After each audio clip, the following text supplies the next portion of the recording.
जय हिंद दोस्तों। हम फिर से अपने इस सीरीज़ के अंदर आ चुके हैं और हमारा अगला जो कैरेक्टर है इस बुक के अंदर जो है गणेश शंकर विद्यार्थी। शायद ही आपने इनका नाम सुना हो, और अगर नहीं सुना है तो आज इनके बारे में आपको जानना ज़रूर चाहिए। महान क्रांतिकारियों की सूची में एक नाम गणेश शंकर विद्यार्थी का भी रहा है। गणेश शंकर विद्यार्थी एक ऐसे पत्रकार थे जिन्होंने अपनी लेखनी की ताकत से भारत में अंग्रेजी शासन की नींदें उड़ा दी थी। पत्रकार की बात हो रही है, ध्यान रखना। फर्स्ट कैरेक्टर गणेश शंकर विद्यार्थी पहले कैरेक्टर हैं पत्रकार के रूप में जो आ रहे हैं, जिन्होंने अपनी लेखनी से जो है मतलब आपका अंग्रेजी सरकार की जो है नींदें उड़ा दी। उनके लेखों ने अंग्रेजी सरकार के खिलाफ देश के लोगों को लड़ने के लिए प्रेरित किया। वे एक समाज सेवी और स्वतंत्रता सेनानी थे। वे स्वभाव के अत्यंत सरल किंतु क्रोधी और हठी भी थे। वे निडर और निष्पक्ष पत्रकार थे। भारत के स्वतंत्रता आंदोलन के इतिहास में उनका योगदान अजर अमर है। वे अपने कॉलेज के दिनों से ही पत्रकारिता और संपादन के कार्य से जुड़े जुड़े गए थे और गांधी जी से मुलाकात के बाद से पूर्णतया स्वाधीनता आंदोलन के लिए समर्पित हो गए थे। उन्होंने अपना हिंदी साप्ताहिक प्रताप के नाम से निकाला। हिंदी साप्ताहिक निकाला प्रताप के नाम से, ठीक है। और प्रताप किसानों और मजदूरों का हिमायती पत्र रहा। उसमें देसी राज्यों की प्रजा के कष्टों पर विशेष समाचार रहते थे। उन्होंने प्रताप का दैनिक संस्करण निकाला और प्रभा नाम की एक साहित्यिक और राजनीतिक मासिक पत्रिका भी अपने प्रेस से निकाली। देखो, दो तीन चीज़ें इंपॉर्टेंट है। पहली चीज़ तो ये है कि प्रताप नाम का एक इनकी पत्रिका थी, ठीक है, साप्ताहिक पत्रिका थी। दूसरी बात क्या है कि इन्होंने प्रभा नाम का जो एक साहित्यिक और राजनीतिक मासिक पत्रिका निकाली, प्रभा नाम की, ध्यान रखना, और अपने प्रेस से निकाली। और चिट्ठी पत्री स्तंभ प्रताप की निजी विशेषता थी।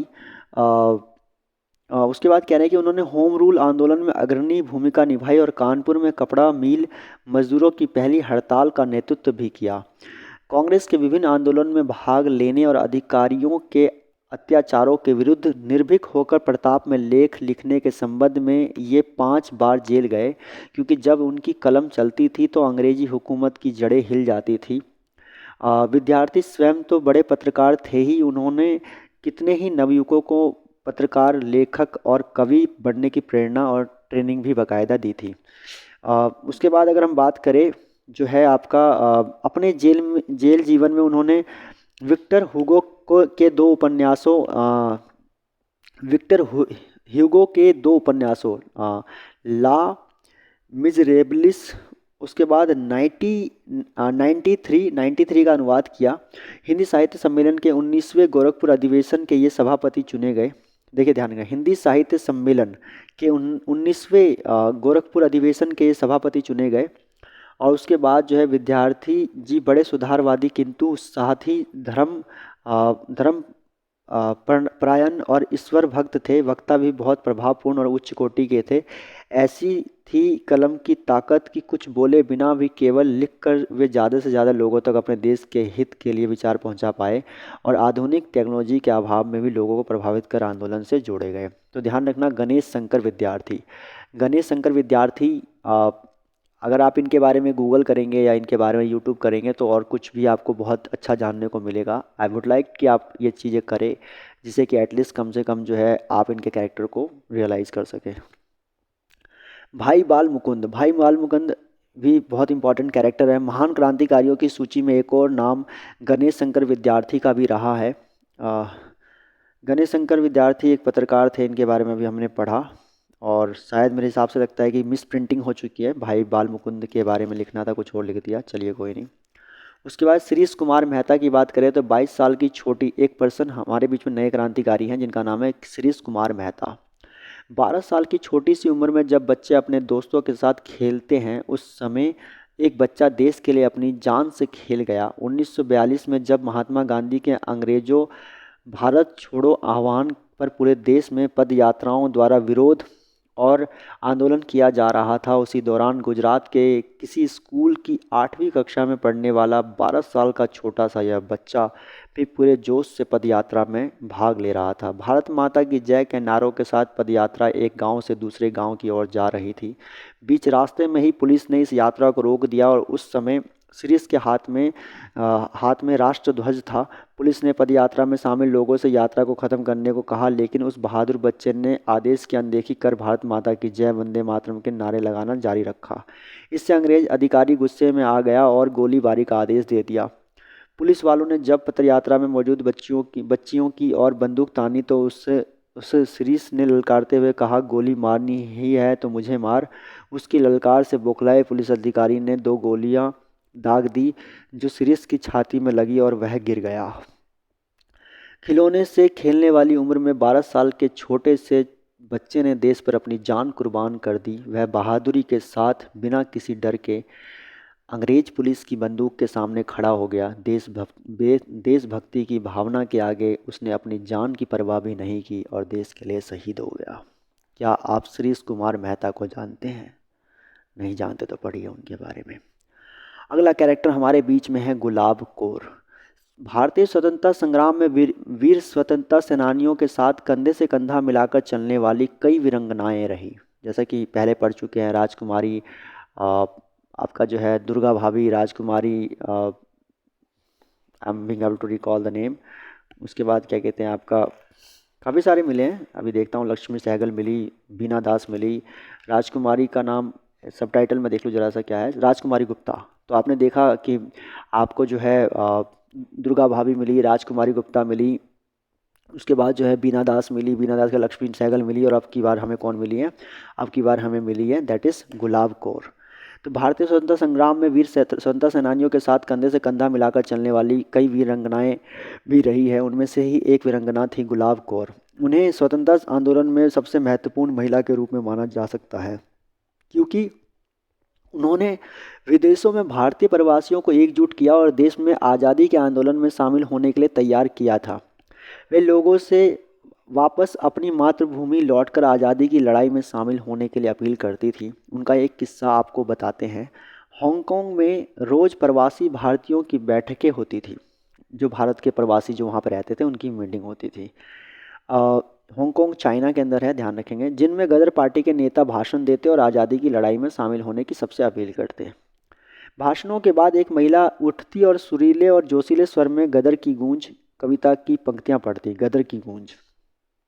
इन भाषणों और कविताओं से देशभक्ति की ऐसी लहर पैदा होती कि लोग उससे अछूते नहीं रह पाते और अंग्रेजी शासन के विरुद्ध बगावत करने के लिए अपने नाम दर्ज करवाने लग जाते थे। और कोई दुविधा में दिखता तो वह महिला बाएं हाथ की चूड़ियां उतारकर आवाज़ लगाती, यदि कोई अपने देश की आज़ादी के लिए अगर आज़ादी के लिए हाथ आए इस अवसर से पीछे हटता है तो ये चूड़ियां पाकर बैठ जाए, हम महिलाएं उनके स्थान पर लड़ेंगी। इस उद्बोधन से हिंदुस्तानियों में दोगुना जोश भर जाता।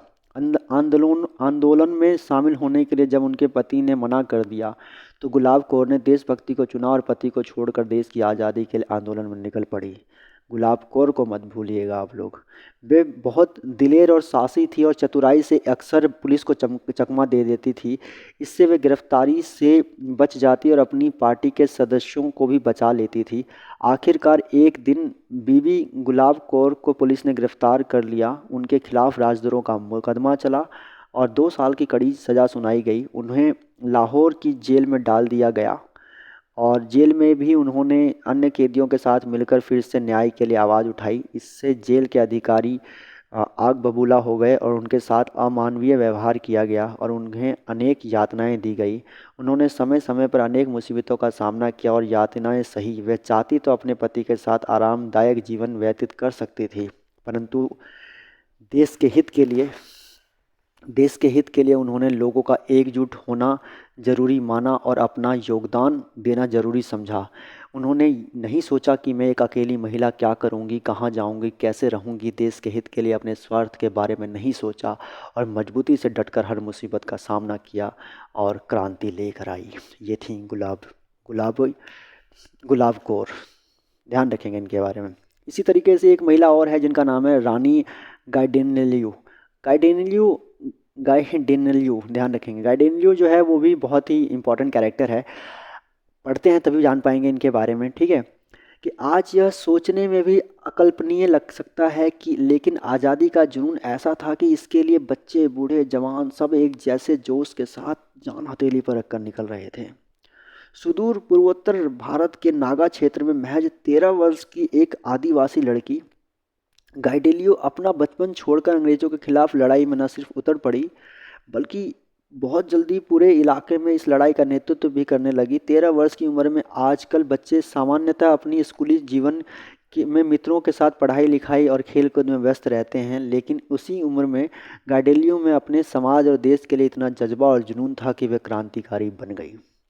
गाइडेलियो ने अपने चचेरे भाई के साथ हिटका आंदोलन से जुड़ने का फैसला किया। हेराका आंदोलन से जुड़ने का फैसला किया। नागा समुदाय में सुधार के लिए हेराका आंदोलन छेड़ा गया था। बाद में यह धार्मिक आंदोलन एक राजनीतिक आंदोलन में बदल गया। इसका मुख्य कारण नागाओं पर अंग्रेजों द्वारा किए जा रहे अत्याचार थे। इसका केवल एक मकसद मणिपुर और नगा आबादी वाले क्षेत्र से ब्रिटिश उपनिवेशवाद को उखाड़ फेंकना बन गया। गाइडेलियो द्वारा चलाए जा रहे आंदोलन को दबाने के लिए अंग्रेजों ने वहां के कई गांव जलाकर राख कर दिए, लेकिन वे आदिवासियों का उत्साह कम नहीं कर पाए। स्थान बदलते अंग्रेजों की सेना पर छापामार प्रहार करते हुए गाइडेलियो ने एक ऐसा किला बनाने का फैसला किया जिनमें उनके 4000 साथी रह सके। इस पर काम चल ही रहा था कि अंग्रेज़ों की सेना ने अचानक आक्रमण कर दिया और गाइडेलियो गिरफ्तार कर ली गई। उन पर मुकदमा चला और आजीवन कारावास की सज़ा हुई। जेल में जब उनसे नेहरू जी मिलने पहुंचे तो उसके हौसले और साहस से प्रेरित होकर उन्होंने उसे रानी की उपाधि दी। इसी वजह से उनका नाम गाइडेलियो पड़ा। तो गाइडेलियो की इस उपाधि देने वाले कौन थे, ये ध्यान रखेंगे, वो थे पंडित जवाहरलाल नेहरू, जो उनसे जेल में मिलने गए थे तब गए। तो 13 साल की उम्र में इस तरह की क्रांतिकारी भावनाओं का होना, ये अपने आप में जो है वाकई में गौरवान्वित करने वाली बात भी है और साथ में अचंभित करने वाली बात भी है। तो इसीलिए आपको इस किताब से इसी तरह की चीज़ समझनी है कि आखिर क्या था ऐसा जो इतनी कम उम्र में और इस तरह का, वो थे उस वक्त के हालात। ठीक है, तो इसीलिए समझे कि आज जो आपको इतना कंफर्ट मिला हुआ है, शायद उस कंफर्ट के पीछे कई लोगों ने अपने कंफर्ट खोए हैं। ठीक है, तो I think this is going to be a very important to understand about. इसी तरीके से हमारे पास और भी बहुत सारे कैरेक्टर्स हैं, one by one we will talk about them.